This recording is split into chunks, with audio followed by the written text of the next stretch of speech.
Olá, subscritores! Nesse segundo vídeo sobre os seguros de responsabilidade civil na Lei 15.040/2024, falarei sobre os gatilhos que disparam o mecanismo indenizatório da apólice. Essa matéria é inédita no ordenamento, ela fazia parte tão somente de regulamentação dos usos e costumes do mercado. E agora ela está prevista também no artigo 98, no parágrafo 1º, com os seguintes termos: no seguro de RC, o risco pode caracterizar-se pela ocorrência do fato gerador, como um primeiro gatilho, da manifestação danosa, um outro tipo de gatilho, ou da imputação de responsabilidade, um terceiro tipo.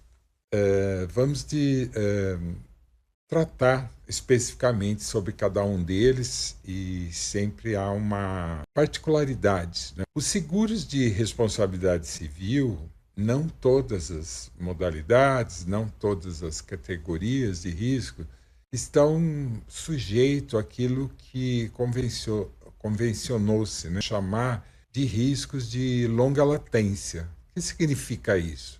Significa que entre a exposição a um determinado fator, a um determinado evento, e o aparecimento efetivo do sinistro pode transcorrer um longo período. Então, ele tem essa característica, os seguros de responsabilidade civil, principalmente em algumas modalidades, como o seguro de RC produtos, os seguros de riscos profissionais, o seguro de ANOU, o ambiental. Esses ramos, eles trazem particularmente essa condição, essa característica. Isso tem que ser dado um tratamento específico na pólice, porque dentro daquele padrão normal que a gente conhece no mercado, de sinistros imediatos, com conhecimento imediato também das perdas e danos decorrentes daquele evento, isso ocorre também em algumas situações dos seguros de responsabilidade civil, mas não na totalidade. Então, isso precisa sofrer um tratamento específico na pólice. Ela não pode simplesmente dizer que estão cobertos os sinistros ocorridos, né, dentro da vigência dela, que isso criaria situações de conflito diante dessa simplicidade redacional e da complexidade ou das possibilidades diferenciadas que o ramo, que o segmento apresenta, não é? Tem determinados tipos, repito, que a ocorrência do evento coberto e a produção do dano são visualizados, são percebidos imediatamente, né? São praticamente simultâneos. Então, num seguro de RC, operações comerciais e industriais, por exemplo, havendo uma explosão, um incêndio no interior do estabelecimento segurado que propague danos a propriedades vizinhas. Essa situação, esse evento, em princípio, são detectados instantaneamente, né? O dano, o evento, está coberto dentro do conceito daquela apólice de responsabilidade civil e pode-se perfeitamente partir para a apuração efetiva dos danos provocados ao terceiro. Então, essa é uma situação comum, normal, uma seguro de guarda de veículos de terceiro também, com colisão, incêndio, roubo do veículo, também são situações de evento percebidas instantaneamente. Um seguro de RC eventos também, né? Algum problema ocorrido no público é imediato. O próprio seguro de obras, em grande parte dele, também, né? Uma grua que caia, desmorona do topo do edifício, causando danos à rua, né? Nas adjacências do canteiro de obra. Mas mesmo aqui no seguro de RC Obras nós podemos ter alguma particularidade. Por exemplo, dos riscos das fundações, do estaqueamento e tal. O risco pode ocorrer dentro de aquele evento pode ocorrer dentro de um determinado período de tempo, mas a repercussão desse dano, de fato, pode levar mais tempo, né? Com trincas, rachaduras, pode levar semanas ou meses para efetivamente aparecer lá na frente. Então, são situações particularizadas que o subscritor tem que conhecer, ele tem que apreciar, ele tem que determinar devidamente na apólice qual é o melhor modelo de gatilho, né, que dispara esse mecanismo indenizatório, conhecido aí no exterior também por trigger, né, verdadeiramente um gatilho disparador do mecanismo da apólice. É aquela situação em que coloca a apólice, determina a eficácia de qual apólice será efetiva para a regulação e a liquidação daquele sinistro. Tradicionalmente, no mundo todo, e foi assim que começou, basicamente nos seguros de responsabilidade civil, há um modelo padrão que é a apólice à base de ocorrências, né? Isso é o mais conhecido, é o mais tranquilo, tecnicamente perceptível, juridicamente ele não cria conflitos, né? E esse modelo está diretamente, como o próprio nome sugere, a apólice eficaz para o pagamento do sinistro é aquela dentro da qual o sinistro, o evento garantido por ela, realmente aconteceu e provocou os danos aos terceiros. Então, esse é o padrão, né? Pode-se dizer que aproximadamente 80% a 90% das situações estariam perfeitamente enquadradas dentro desse modelo.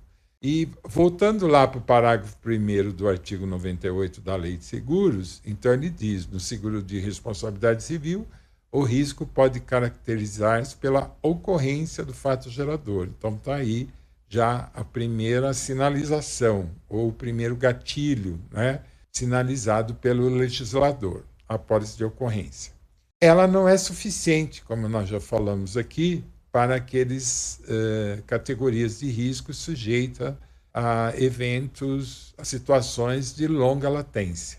Repetindo, entre o fato gerador e o aparecimento efetivo do sinistro, a sua manifestação, pode ocorrer um longo período de tempo. Em RC produtos farmacêuticos, por exemplo, são conhecidos aí na história mundial, vários, né, sinistros catastróficos que atingiram muitas vezes os 4 cantos do mundo, né, dos vários mercados, e que muitas vezes esses danos só foram percebidos muitos anos ou décadas depois da utilização desse produto. Então, o seguro de ocorrência, para esse tipo de seguro que tenha essa característica, não é suficiente, ele vai gerar um problema seríssimo, né, no momento da reclamação do sinistro, qual apólice efetivamente será a garantidora, a eficaz para o pagamento do sinistro. No caso aí, por exemplo, de um RC de produtos farmacêuticos, várias questões surgiriam, não é? Qual a apólice? Nós estamos falando justamente num sinistro de longa latência. Qual a apólice que vai ser eficaz? Aquela em que o segurado pela primeira vez distribuiu aquele tipo de produto? Ou quando o terceiro prejudicado, ou os terceiros prejudicados, porque usualmente nós estaremos também diante de uma situação de sinistros em série, onde vários terceiros são prejudicados simultaneamente ao longo de um período. Então, qual a apólice eficaz? Aquela na qual houve uma primeira reclamação, ou é a apólice vigente naquela onde ficou constatado de fato a lesão corporal sofrida pelo primeiro usuário? Então, observa-se que não é fácil responder esse questionamento. Em razão disso, nós tivemos, principalmente no mercado americano, algumas crises, né?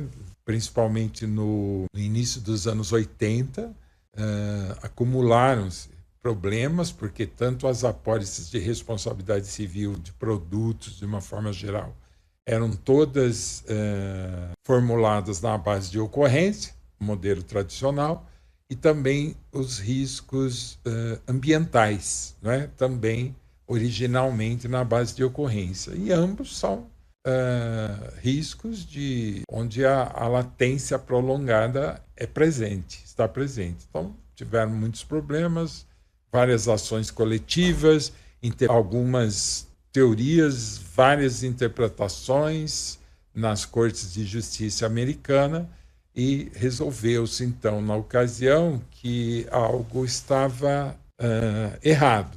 Tinha um problema, foi acionado pelo mercado o ISO, né, Service Office, que é uma empresa privada que presta serviços técnicos ao mercado de seguros, né, na elaboração de critérios tarifários, de condições de coberturas, modelos de apólices, né? E em 1984, o ISO criou o modelo de apólice à base de reclamações, a conhecida como reclamação feita, numa tradução bem literal do termo.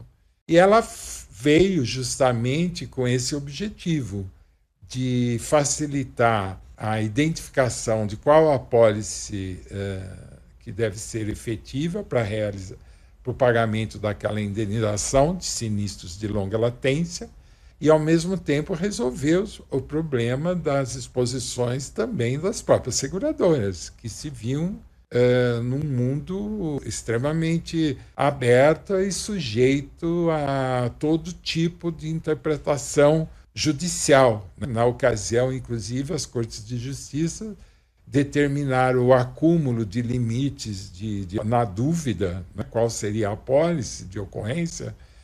Os tribunais determinavam o acúmulo dos limites anuais das apólices de ocorrência, basicamente criando um grande fundo de indenização nas questões de seguros de produtos ambientais, e o mercado não podia conviver com isso, mesmo porque a seguradora tem limites objetivos em relação às suas exposições. Ela não pode garantir de uma forma ampla, indefinidamente, né, determinadas situações de risco, que ela também tem limites de capital, de reservas, e não existe essa possibilidade de uma cobertura unlimited, né? Muito raro esse tipo de acordo, esse tipo de assunção por parte da seguradora. Então, foi criado pelo AIA em 84, a Policy Claim com características bem padronizadas, que são de conhecimento mundial, e logo o modelo foi adotado por quase todos os países do mundo, como é adotado até hoje, né? No Brasil, na época ainda 84, vivíamos o regime de monopólio de resseguro, ou então IRB, né, estatal, único, trouxe o modelo americano, e em 1988, quer dizer, pouco tempo depois, 4 anos depois do lançamento do modelo nos Estados Unidos, houve o lançamento aqui no Brasil também. Inicialmente para a cobertura específica de RC produtos no exterior, justamente para igualar, porque no mercado externo já se utilizava o modelo claims-made para produtos, quando era exportado, e o IRB passou a admitir também essa cobertura para o exportador de produtos brasileiros. E logo em seguida esse modelo, obviamente, se espraiou, atingindo todo e qualquer tipo, modalidade de seguro, como é hoje, né, utilizado dentro do ramo RC geral. Bom, qual o princípio básico diferenciador de uma apólice de reclamações em relação à de ocorrência? Se na de ocorrências o mecanismo indenizatório dispara na data da ocorrência do sinistro, é aquela apólice vigente naquele momento que vai responder. Na de ocorrência, ela também é disparada com a reclamação do terceiro. Então, está mais alinhada com a reclamação do terceiro e não tanto com a data efetiva da ocorrência do dano propriamente dito, embora ele também se situe dentro de limites temporais. Então, normalmente, a apólice ela determina que estarão cobertos os sinistros reclamados durante a vigência dela ou em data não anterior à data retroativa também constante da apólice. Esse é um elemento identificador e diferenciador da apólice claims-made. Então, toda vez que se emite uma apólice, principalmente pela primeira vez, ela tem lá a data de início e de término, normalmente de 1 ano, mas ela tem também um item lá que se chama data de retroatividade de cobertura, ou data retroativa de cobertura. Numa primeira contratação, usualmente o mercado adota essa data retroativa de cobertura como a data da primeira contratação da apólice. E essa data retroativa de cobertura, ela vai permanecer para todo sempre. Então, diante das renovações sucessivas dessa apólice claim com a mesma seguradora, só vai mudar o prazo de início e vigência de cada ano, né, de vigência, mas a data retroativa vai permanecer a mesma daquela lá da primeira apólice. Nada impede também, isso é um critério comercial, de política de subscrição de cada seguradora, que numa primeira contratação de apólice à base de ocorrência, ela já determine essa data retroativa num período anterior à data da primeira contratação. Isso, às vezes, é bastante comum em seguro de E&O, por exemplo. Então, se estabelece 5 anos antes. Ambiental já tem mais restrição. Obviamente, toda vez que a seguradora concede uma data retroativa mais ampla, que não essa data da primeira contratação do modelo, ela está se expondo mais a risco, né? Porque tem um histórico aí, há um passivo aí de risco que a apólice, né, de reclamação vai assumir. Então, essa questão da data retroativa, repito, é um dispositivo de controle da seguradora e também pode servir, então, como um elemento diferenciador comercial, né? Numa cotação, a seguradora pode oferecer, de uma forma que ela deseja, né, ganhar ou ser efetivamente a emissora daquela apólice, ela pode oferecer essa garantia a mais aí para o cliente, né, para atraí-lo até para o seguro ser contratado com ela. Então, esse é o primeiro ponto. E as apólices vão sendo renovadas automaticamente.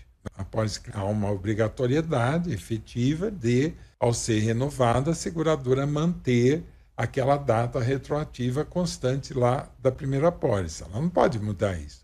Ela pode, quando muito, estipular datas diferenciadas retroativas para novos riscos que vão sendo incluídos durante a vigência da apólice. Mas com relação àquele risco original padrão, ela não pode, senão quebraria também o princípio constitutivo aí da apólice desse tipo. E ela tem mais alguns detalhamentos, é uma apólice mais complexa do que a apólice simples de ocorrência. Por quê? Pode acontecer de o segurado, num dado momento, lá no 5º, 6º ano de renovação da apólice com a seguradora A, ele desejar renovar com uma outra seguradora. Então, aí a gente já cria um problema, né? Então, acende uma luz. O que vai acontecer diante dessa situação? Tem duas opções. A seguradora B, a nova seguradora, ela tem a opção de aceitar comercialmente o período de retroatividade de cobertura. Então, ela pode emitir a apólice com data retroativa, considerando aquela data mencionada na última apólice made da seguradora A. Essa é uma opção da seguradora. Nem sempre isso é possível, porque dependendo de valores e tal, essa seguradora B ela tem limitações no seu próprio contrato de resseguro, por exemplo. O resseguro não aceita automaticamente esse tipo de negociação, então ela terá que fazer um pedido, uma solicitação, vira basicamente um risco facultativo em relação ao ressegurador líder, né? Então, não é muito comum, mas nada impede que isso possa acontecer. Ou, no caso, a seguradora B vai reiniciar os prazos, ou seja, ela vai zerar, né, a data retroativa e vai estipular uma nova data retroativa que vai coincidir com o primeiro dia de início de vigência daquela apólice emitida por ela. Só que o que aconteceria se nada fosse feito em relação a isso? Ao terminar exatamente o prazo, o término de vigência da apólice da seguradora A, acabaria qualquer possibilidade de reclamação de sinistro, né? Porque aquela apólice ela garantiu os sinistros reclamados durante a vigência dela, ocorridos em data não anterior à data de retroatividade, mas reclamados durante a vigência dela. Então, existe um outro mecanismo protetivo, aí mais para o segurado, que se chama prazo adicional de reclamações, né?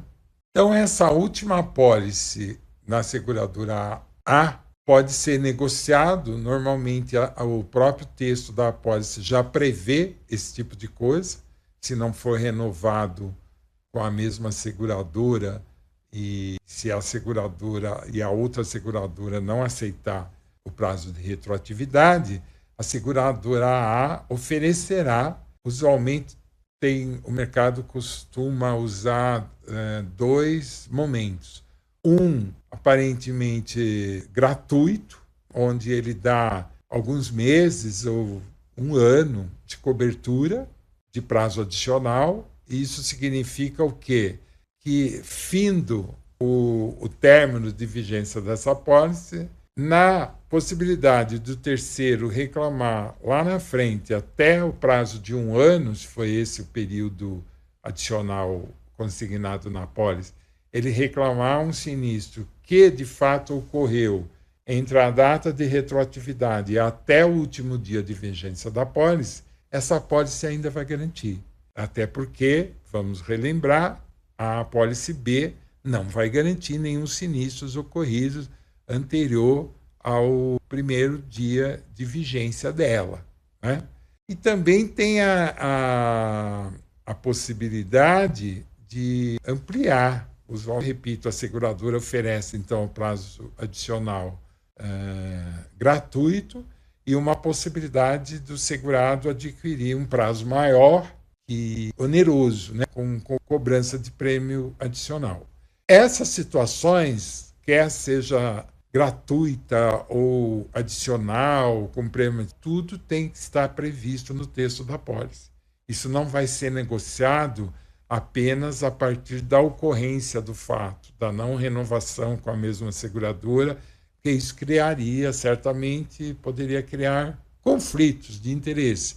A seguradora poderia estar menos, né, aberta para concessão do prazo adicional ou se concedê-lo mediante a cobrança de um prêmio mais agravado. Então, tudo isso tem que estar previsto na apólice claims-made.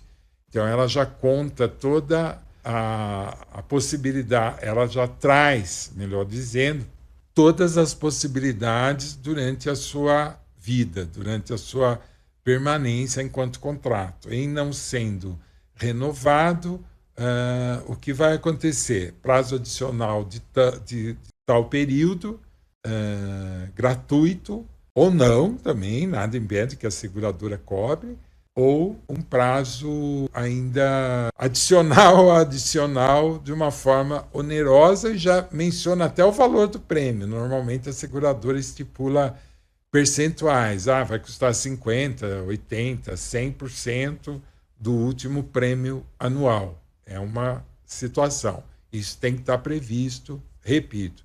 Então, essas são a base de uma apólice cliente, que é mais trabalhosa, não é de fácil entendimento, não é uma primeira vez que se lê, que se entende.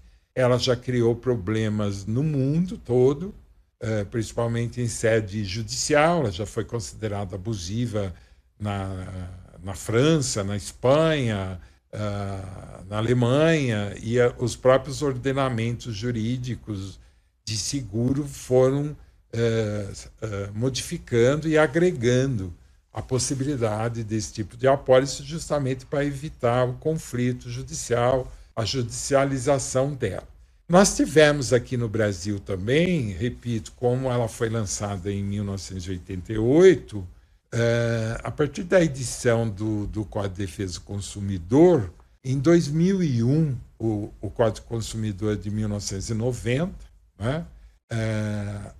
Em 2001, quer dizer, algum tempo depois, a Secretaria de Direito Econômico, que tem a prerrogativa dada pelo legislador de tempos em tempos ela adicionar o que é considerado cláusula abusiva, né, no artigo 51 do Código Civil, desculpe-me, do Código de Defesa do Consumidor, a CDE justamente incluiu uns termos de uma redação tanto quanto complexa, mas que tornava a cláusula claim-made como abusiva. Então, houve um impasse no mercado. Em 2001, ainda tínhamos o regime de monopólio de resseguro, uma questão séria, né? Porque os seguros de responsabilidade civil já estavam muito mais avançados do que em 88. Os seguros de riscos profissionais, principalmente o INO, estavam em franco desenvolvimento, e todas as apólices emitidas na base cliente como condição, inclusive internacional, né? Nenhum aceita esse tipo de apólice de longa latência que não seja estipulado na base cliente. Até mesmo em RC produtos, né? Produtos químicos, farmacêuticos, é muito comum haver essa exigência por parte dos registros internacionais. Aqui no Brasil, ainda esses usos e costumes locais, ainda se adota muito o modelo de ocorrências também para essas categorias, e eu acredito também que isso não tenha uma vida muito longa, né? O Brasil também tem que se adaptar à prática mundial, né? Nós abrimos o mercado, nós estamos num outro patamar de inteligência, de subscrição, de tecnologia.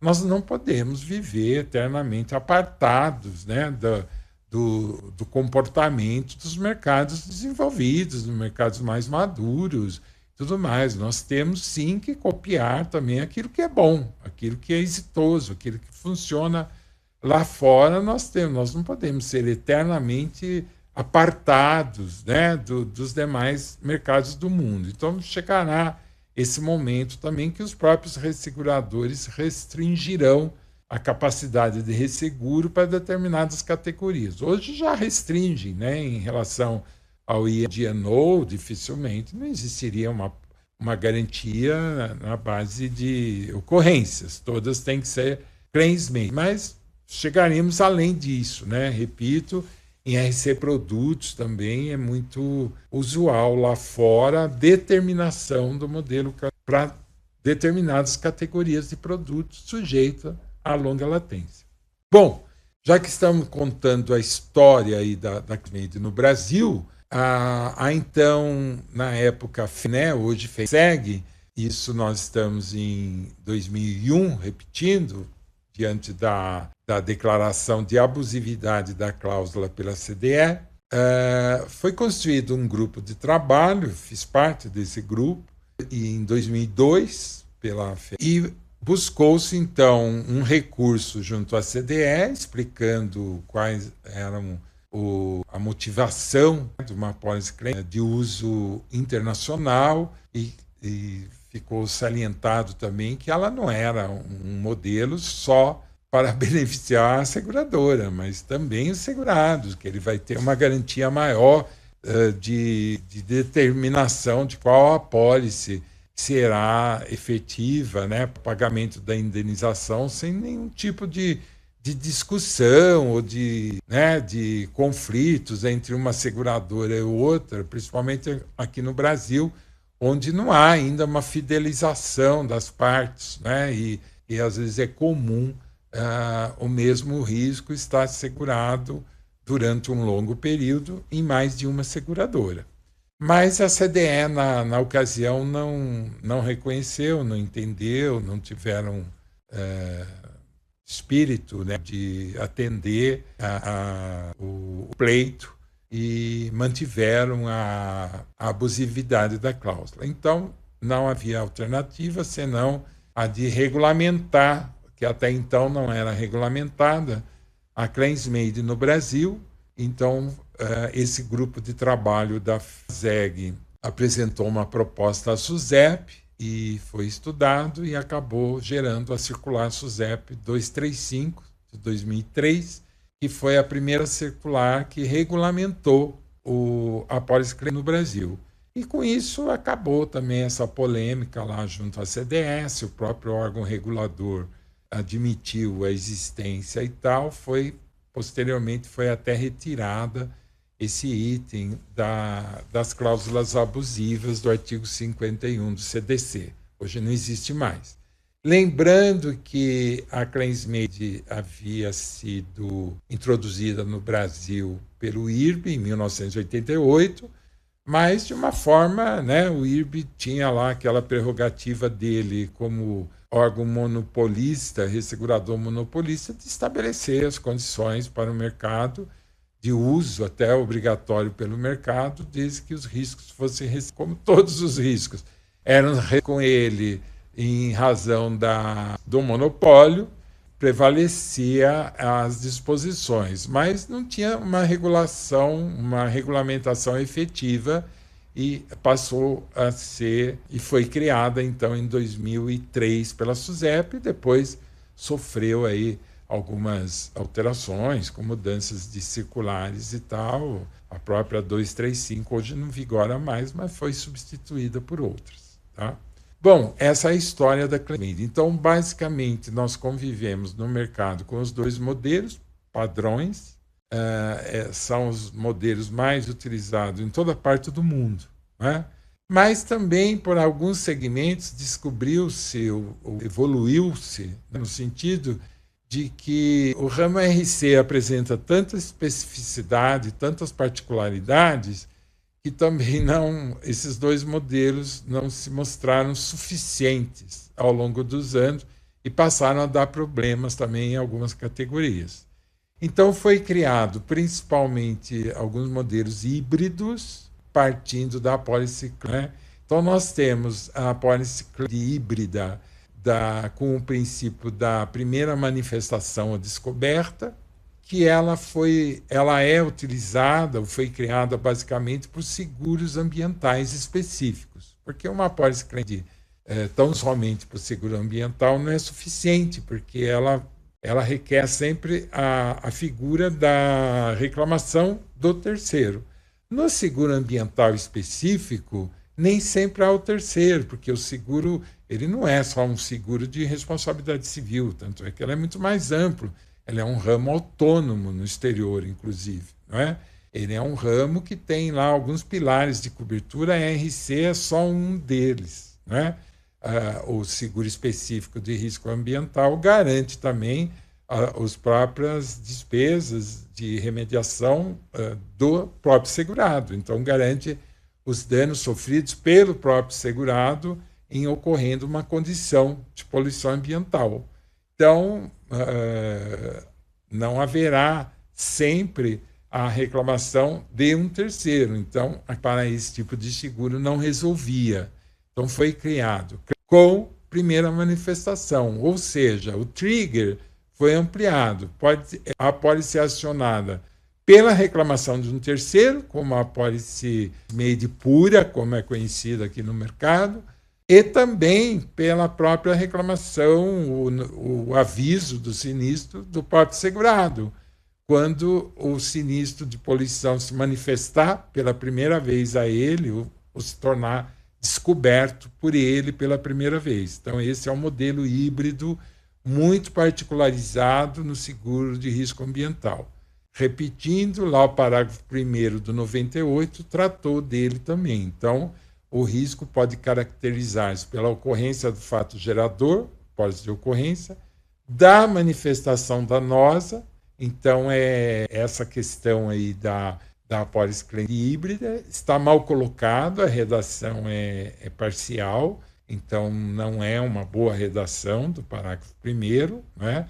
Só quem conhece a técnica e tal que vai conseguir olhar e realmente compreender o significado do parágrafo 1º. Para quem não conhece a técnica de seguro, terá muita dificuldade se não tiver explicações suficientes, como nós estamos fazendo aqui agora, né? Então, esse é um terceiro modelo de trigger, né? Então, ocorrência de pura, claims made com primeira manifestação descoberta. E tem ainda quando nós falamos aqui o final aí do parágrafo 1º é que a determina, né? Caracteriza-se pela ocorrência do fato gerador, da manifestação danosa ou da imputação de responsabilidade. Esse da imputação da responsabilidade que é quando o terceiro reclama, né, e atribui uma responsabilidade ao segurado que será apurada. É dentro desses termos aí que está o trigger da claims made. Repito, um texto muito parcial, muito simples, não traz toda a inteligência do conteúdo requerido por ele. E não está previsto aí nesse parágrafo, basicamente ele se limita a esses 3 modelos que nós falamos, mas tem um outro modelo híbrido também, que é muito utilizado no mercado nacional e que também foi normatizado pela SUSEP lá em 2003, pela circular SUSEP 235, pela primeira vez, que se trata da apólice de reclamações com notificações. Modelo híbrido, repito, onde ele admite 2 gatilhos. O da reclamação do terceiro básica, de apólice de pura, mas tem também uma segunda possibilidade, da notificação do segurado à seguradora. Esse modelo ele foi criado no exterior muito voltado para o seguro medical malpractice, né? O seguro de riscos profissionais dos profissionais da saúde. Então, naquela situação muito específica do profissional da saúde que detecta um erro de diagnóstico dele, em razão desse erro diagnóstico, obviamente, ele muda a terapia aplicada e notifica esse fato à seguradora.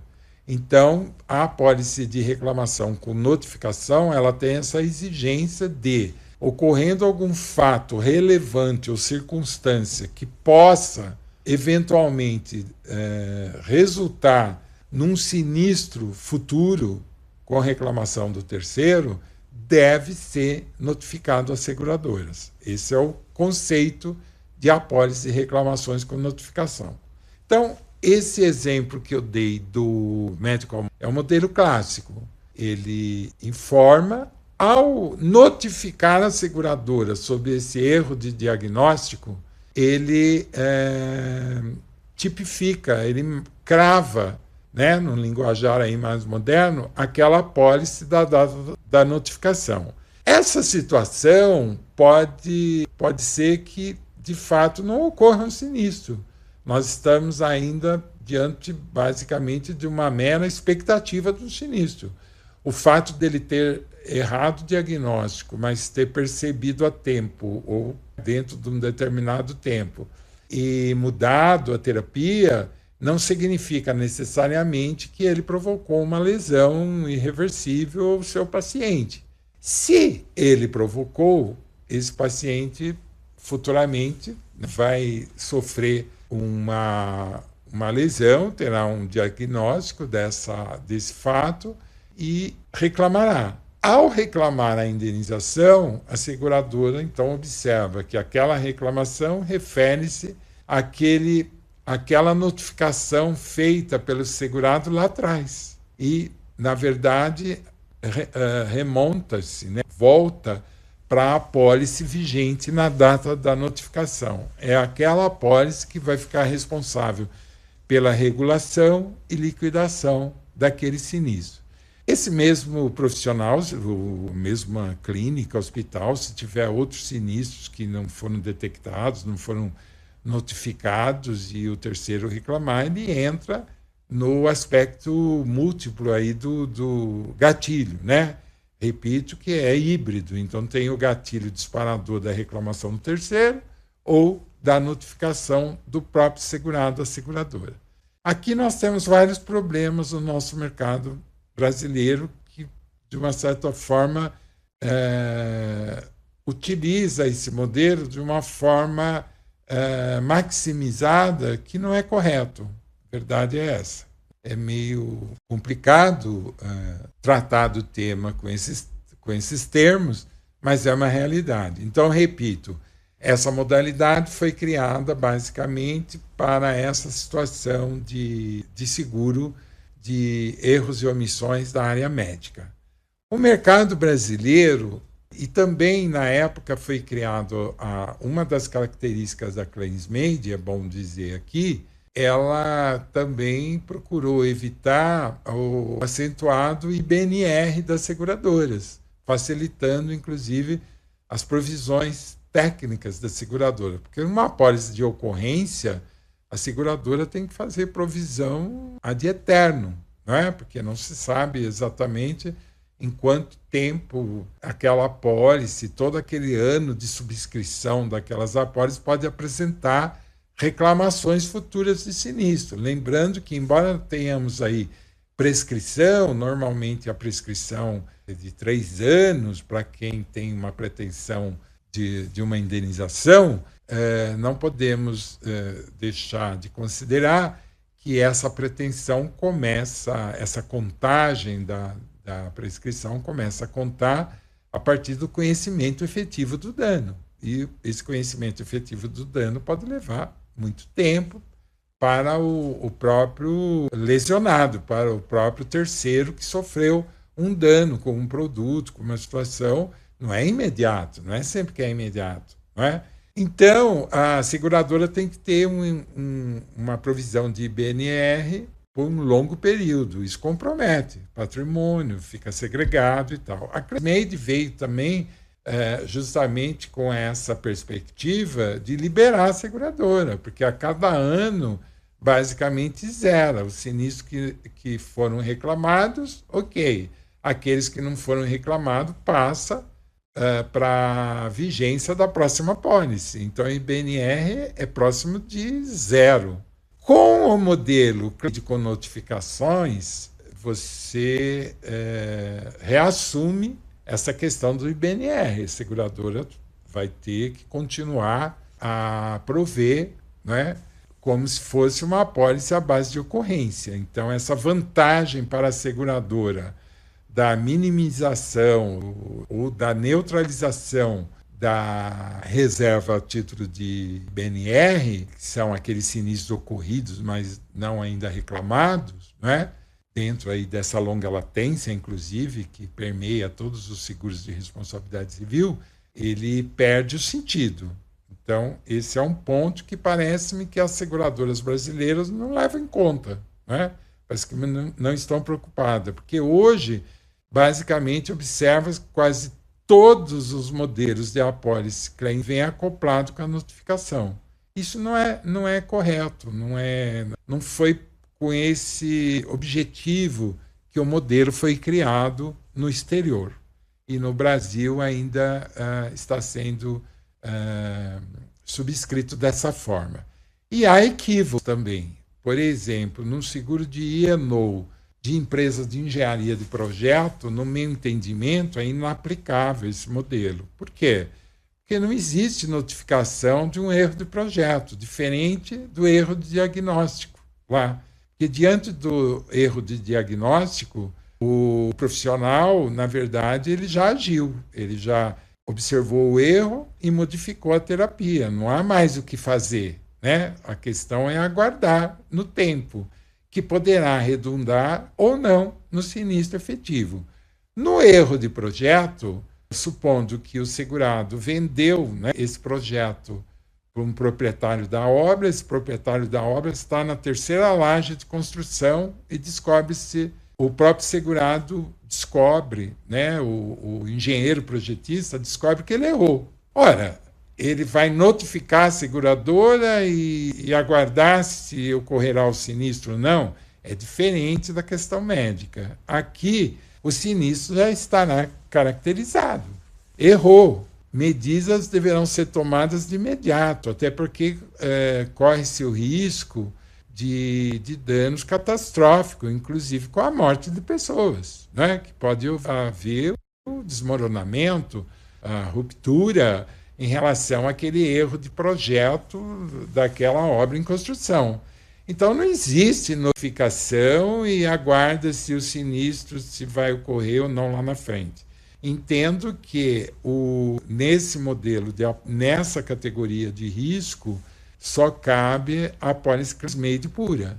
Ou descoberto o erro de projeto, seja pelo terceiro que adquiriu o projeto, seja pelo próprio segurado, o sinistro está caracterizado e as medidas de saneamento devem ser tomadas, né?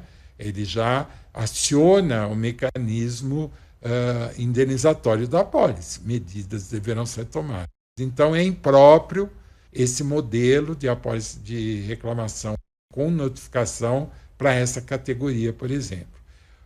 O próprio DNO não é comum lá fora, né? No mercado externo, o DNO basicamente é subscrito com uma apólice claim-made pura. Aqui todas são na base de ocorrências